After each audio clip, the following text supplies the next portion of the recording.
if there's one issue that has not changed at all in terms of both being an issue and being something people want to hear about, it is deliverability and how much you can get into that inbox and how that impacts your overall results.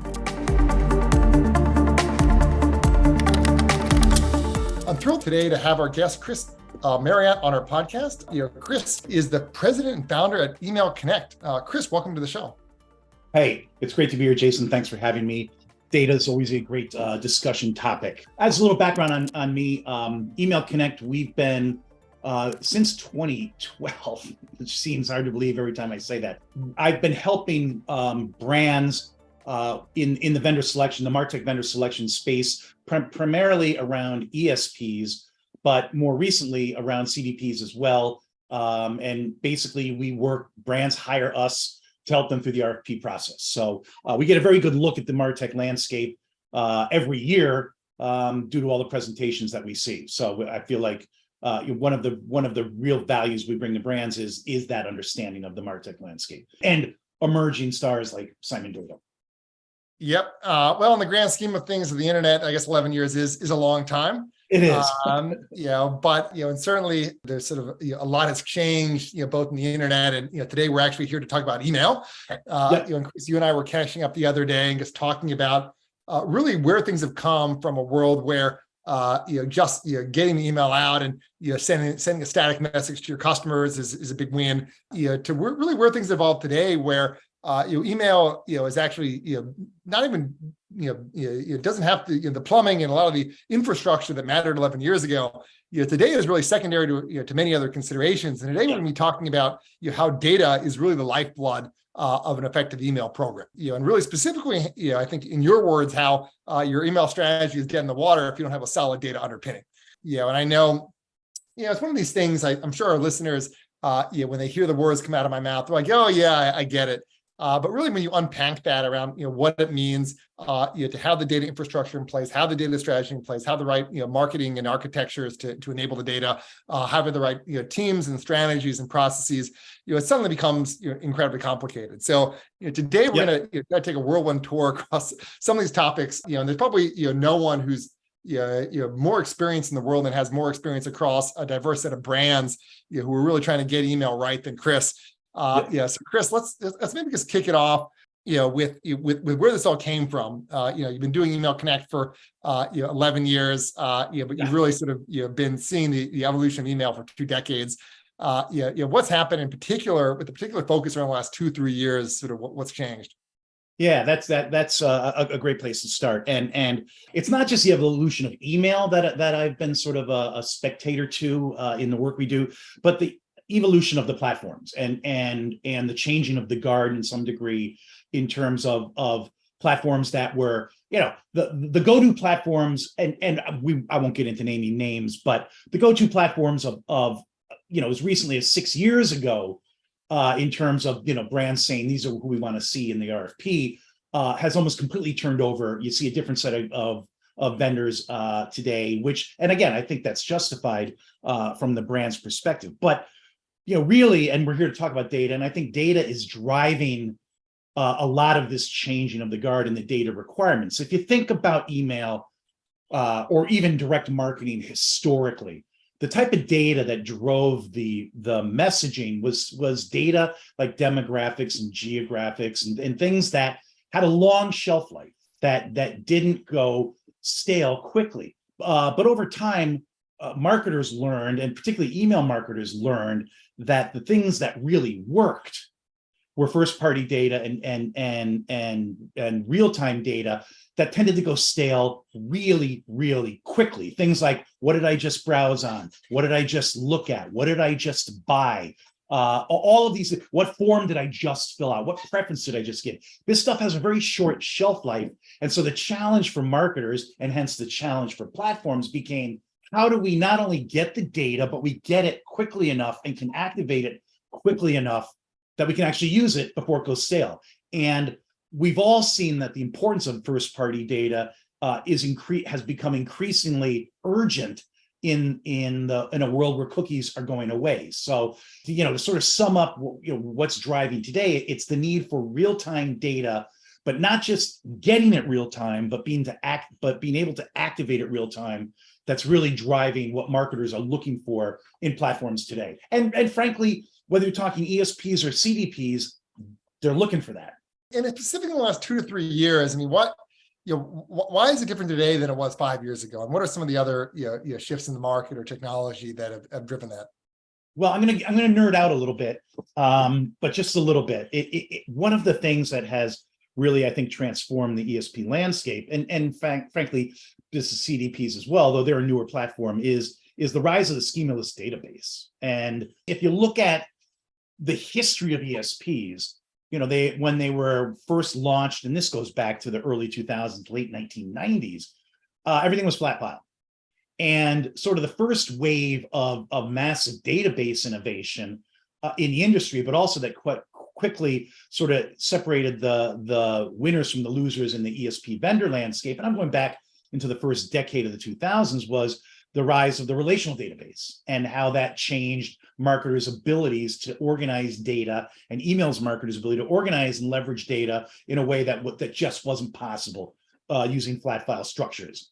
But what we've seen really in the past, they're not that new, as I know their schemaless databases have been around for a while, but they've really come to the forefront of a group of next-gen platforms, email platforms, as well as the CDP platforms, and they've opened up really yet another sort of leap forward in the flexibility of databases, the ability to leverage these data, and having an ESP sit on top of a schemaless database.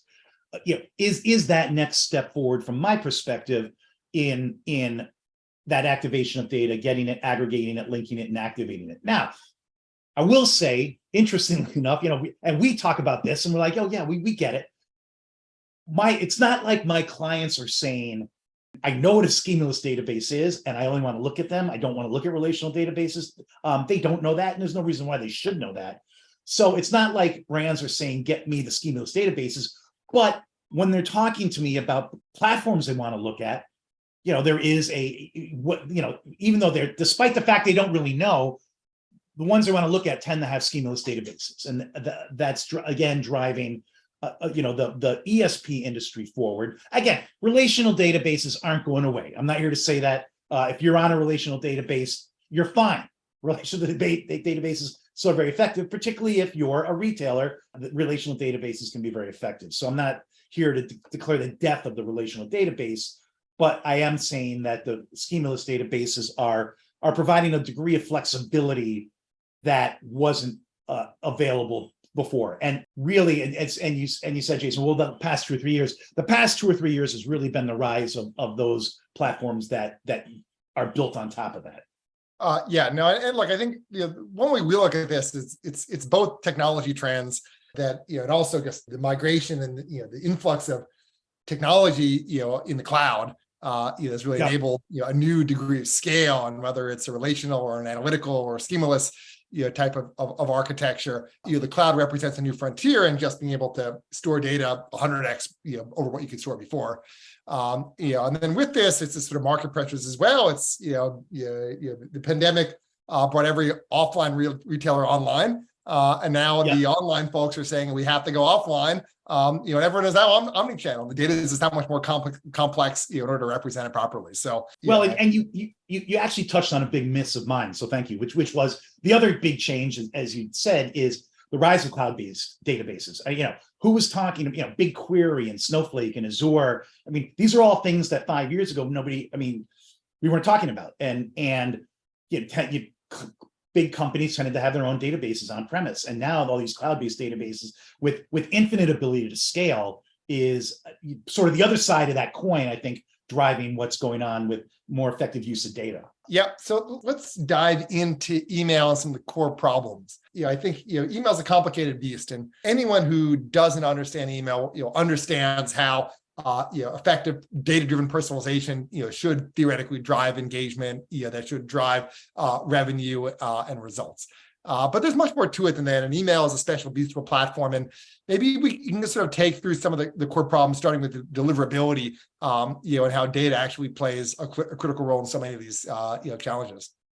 Yeah, it's funny. If there's one issue that has not changed at all in terms of both being an issue and being something people want to hear about, it is deliverability and how much you can get into that inbox and how that impacts your overall results. And for some time now, the large ISPs engagement has played a very prominent role in how they view a sender's reputation. Are they sending it to people who are opening it? Are they sending it to people who are clicking on it? And I mean, open's a whole nother issue now, thanks to Apple, but are they sending it to people who are clicking on it? And the way to drive higher engagement really comes down to you said the word personalization, the ability to predict what somebody, what's the next thing they're going to want. What is the next, and for so long, personalization stood for putting your name, dear Jason in or hey Jason in the header, or referencing where you lived in some way, shape, or form. But that's not effective personalization. Effective personalization is putting something in that communication, in that email. The home run is putting something in there that I didn't even know I wanted until I opened the email, and yet through AI and personalization, you were able to predict that it's something I might be interested in. And that drives greater engagement, and that engagement drives greater deliverability across the board for that emailer. So their deliverability and your ability to personalize, I think, go hand in hand in today's email marketing world. That's an interesting take, and I think you touched on sort of the potential of AI, and a lot of the new LLM capabilities to I always look at to really transform things. I always look at where we are today. It's like Mad Libs, from Right. the 80s and 90s. That's sort of air quotes state of the art around personalization, and I think we're just starting to see a real evolution around ESPs and CDPs, which we'll sort of get to the technology layer in a minute, focused primarily around plumbing and taking and making data accessible, to really transforming the potential of data to affect the next generation of personalization, and maybe even automate some of the deliverability challenges that you outlined as well. Right. Yeah. No, I think that's very true. And people talk about generative AI, and I love when they slap on new words and around something that's already hyped. Oh, generative AI, and I don't see AI's impact in the email world as being machines are going to write our subject lines, machines are going to write the content. I think where AI, so forget generative AI, which is generating that content. I think where AI is really going to have an impact is around the things we're talking about, predicting what I might want before I even know what I want based on everything I've done before. And, if you think about it, that's what a real person who runs a retail store and, greets their customers. They come in, they show them something that just came in stock that they think they wanted based on everything they've done with them before. And so, AI is that person who runs the store, something that we've been talking about, know what I want before I want. I mean, I was saying that in 2005, that's the future. Know what I want before I know I want it. Treat me like an old friend. That's where AI is going to really give that capability to digital marketing that it hasn't been able to give. And as you said, retail has gone much more online since pandemic, and so the only way to recreate that sort of feeling of these people know me is by delivering that kind of service. Yeah, no, we've always used, at Simon and on the show as well, this analogy, the shopkeeper. It's a great analogy because it holds for AI and generative AI. Because at the end of the day, if you're a shopkeeper and you're in the store, you know your customers, and you're one person with 3 people in the store, and you can handle those one-to-one interactions pretty easily. But how do you scale this to an omni-channel world where it's not just one shop, it's hundreds of retail shops, and millions of people concurrently shopping digitally, with conversations that are happening with people, with hundreds of thousands of people who are shopping at this very moment. So that that problem of scale, that problem of data, that problem of sort of translating this very simple offline model into an incredibly complex omni-channel model today is is completely non-trivial. Well, and some of it comes down to simply remember what I've told you previously. I have this a thing that I started talking about in, again, a long time ago, what I call the Groundhog Day theory of marketing, which based on the Bill Murray movie Groundhog Day. And there's a scene in the movie where it keeps cutting back to the same bar scene where he comes in and Andy McDowell's there and he's trying to woo her, to use an archaic term. He's trying to woo her. And what he does is, because he knows he's going to get up every day, he corrects his mistakes the next day and so every time, so he learns in each interaction with her, applies it in the next interaction, and gets closer and closer to making the sale. And I think that's a perfect, if you have access to that movie, fast forward to that scene, I think that says everything about how AI and marketing and use of data, remembering what I told you, can help you close the sale today. Yeah, and I think we've heard from many customers, we're tired of getting pitched advanced ML and fancy third-party data when they look at their own house and it's not even in order. If you can't remember what your customers told you yesterday, then you have no business doing higher order inference and buying third-party data sets. No, it's a great point and dead on, I think. Yeah. Great. So let's talk about a topic that I know is sort of near and dear to you, Chris. And that's technology and category trends. Okay. Really, what's happened the last couple of years here, and maybe specifically just sort of touch on historically the role that email service providers have played, and how there's a bit of a convergence and overlap, if you will, with customer data platforms today as well. Yeah, and which is why, as I said up front, that we've recently we started doing RFPs for CDPs, because as you and I have talked about before this, what I've seen in 2020, I first it occurred to me that there was tremendous overlap between what CDPs were selling and what leading ESPs were selling. And at that point, my concern was, and what I was advising my clients was, you got to make sure you don't over martech. You got to make sure you don't buy a CD, you don't get an ESP and a CDP where you're double paying for certain features and functionality. What I didn't see at that time happening as quickly as it happened is not only were they colliding or going to collide, which they did, but they were, in some ways, the platforms were going to merge. And as I've talked to you about, is that today, I think there are CDPs and ESPs, which are in many ways virtually indistinguishable from one another. They are both, they're built on schemaless databases.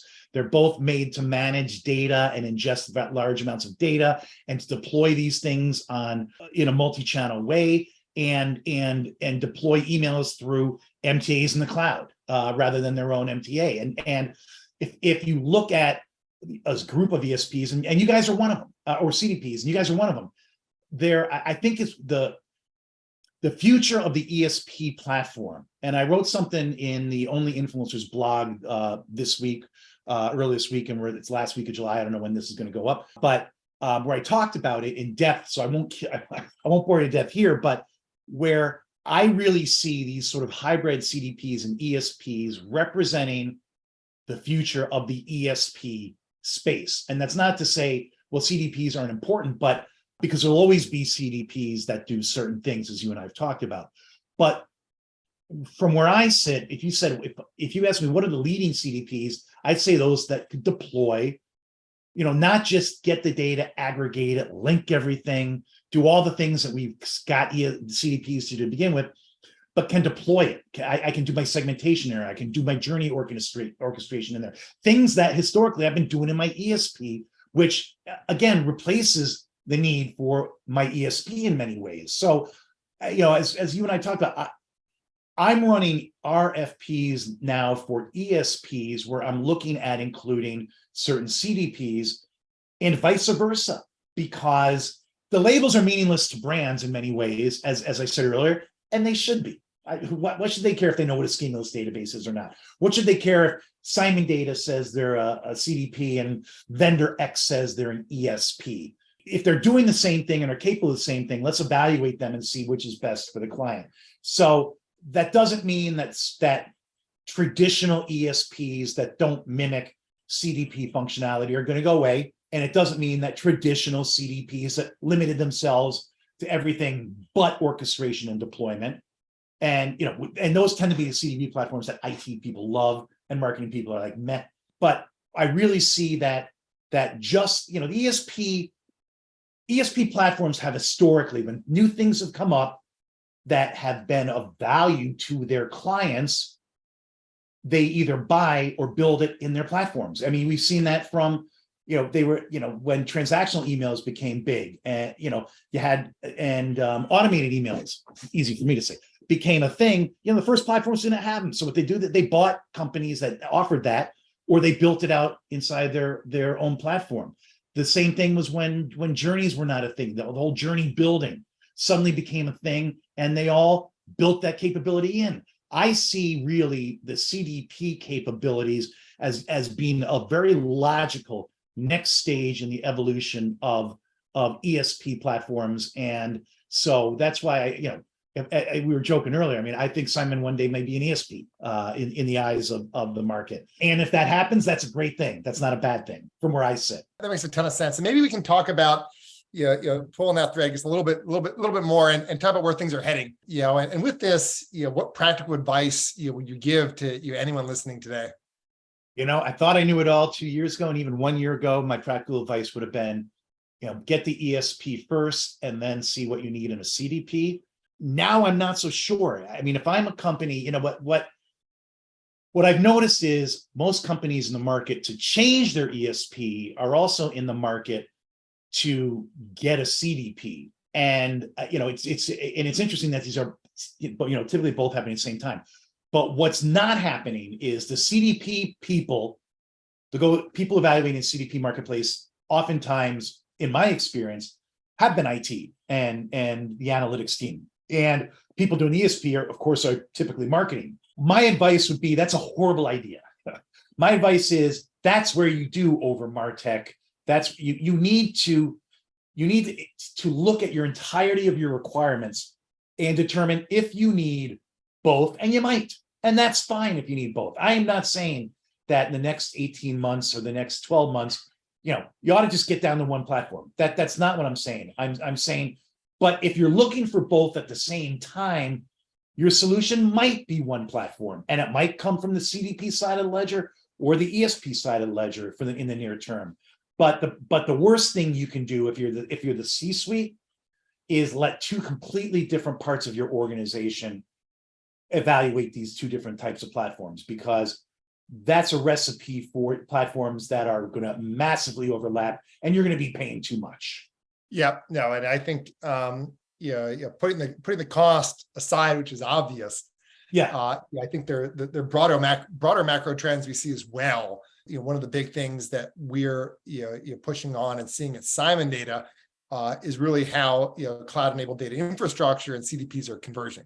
One of the challenges is we see so many data teams who invested in BigQuery or Snowflake, only to realize that the marketing teams that have bought a CDP have different versions of, air quotes, the same data.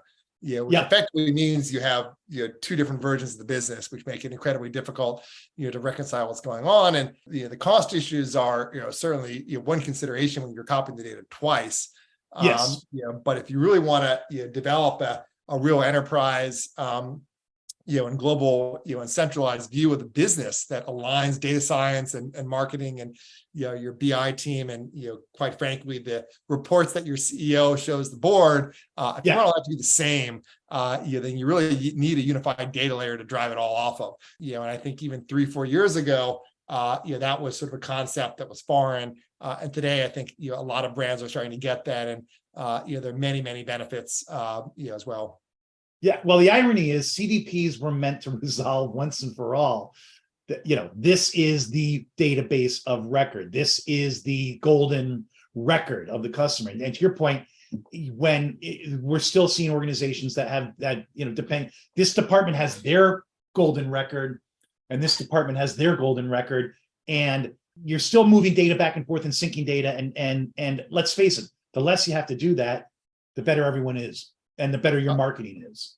Yep, no, that's right. And to the points we said before, I mean, look, as a marketer today, you're focusing on your strategy, you're focusing on really understanding the customer and making sure the right message is out there. The less time you can spend on the operations, the data issues, the data problems, Right. all the details that just slow you down, the more you can focus on the big picture and things that will actually drive leverage. That's 100% correct. 100% correct. So Chris, fun bonus question for you. If you were to have this conversation again with anyone in the world, who would it be and why? David Rabb runs the Customer Data Platform Institute, and I think he's a very smart guy. I've never met him, and what I think is interesting is he persists in calling certain ESPs CDPs. I'd love to have this conversation with him because I think I'd learn a ton about. Because I think I'd walk away a lot smarter than going into the conversation. Now, so that's the boring answer. The fun answer is Joe Rogan, but I don't think he'd ever be interested in having me on his podcast. Though maybe he'll check into this and go, "Wow, he'd be a great guest." So Joe Rogan would be my backup. That's great. We'd love to have Joe Rogan on. I've talked with David a few times. He and the CDP Institute, have a very prescriptive and set view on what a CDP is and what a CDP isn't. But that's maybe a conversation for another. But when it was a Wild West, I mean, he was the first one to try to put a fence around it, and I admired him for that. I don't agree with a lot of what he does, and I don't, but again, I think he's done more to sort of again put sort of a wall around it and said, if you're outside this wall, you're not inside the wall. You're not a CDP. And you can't call yourself a CDP just because you used to be a BI tool, for an example. Yep. Cool. Well, Chris, thank you for coming on the podcast and sharing your wisdom with us. When I sort of really reflect on the conversation, look, I think it really, this question around, how data is the lifeblood of your email program today, it's just a natural continuation of how the categories evolve. Absolutely. I think part of the conversations around ESPs and CDPs, is really one of asking, and realizing that, look, a lot of ESP technology is somewhat commoditized, and a lot of the data problems are completely unsolved. We're in a new world of data, that's been, supercharged by the cloud, that has bigger scale and bigger and more complexity than we've ever seen. Everyone, is as googly-eyed around making the most of it. And I think, even with the best CDP implementations today, you can get 10% of the way there, at least. If exactly. Our future selves a decade from now were to have this conversation, again, it would probably feel about 10% of the way there. Absolutely. Exactly. So it's sort of like, everyone, when you buy a car, you take for granted that the air conditioning works and that the radio isn't static. 10 years ago, you're like, oh, your air conditioning works great and your radio isn't static. Congratulations. 100%. So it's exciting times. And I think with this, we're also just seeing big transformation, and COVID obviously really changed the expectations, requirements for data and marketing applications. But Chris, we could go on for more than our 20, 30 minutes today. I think we already have. But for anyone who's listening to the show and wants to maybe give you a ring, and talk about what you do and learn more about what you do, how can they find you? Sure. Yeah. I mean, obviously, I'm on LinkedIn, or go to our website, www.email-connect.com, and you can learn more about us there. And even we have a "Do I need to do an RFP" quiz that you can take. So that's either way, or again, reach out directly to me on LinkedIn. Happy always to talk, even if it's not going to lead to an RFP. That's great. And I assume I assume the quiz is pass fail. Yeah. Well, it'll give you just sort of, if you fall in this range, you're okay. If you fall in this range, you might want an RFP. If you fall into this range, you definitely need the RFP. And it is not self-serving. The results are what they are. So many people take it and it says you don't need the RFP. So it isn't going to tell every single person who takes it, you have to RFP. Trust me. Well, Chris, and thank you to everyone listening to this episode of the Data Unlocked podcast. If you'd like to learn more about Simon Data, please visit us on the web at simondata.com or email us at hello@simondata.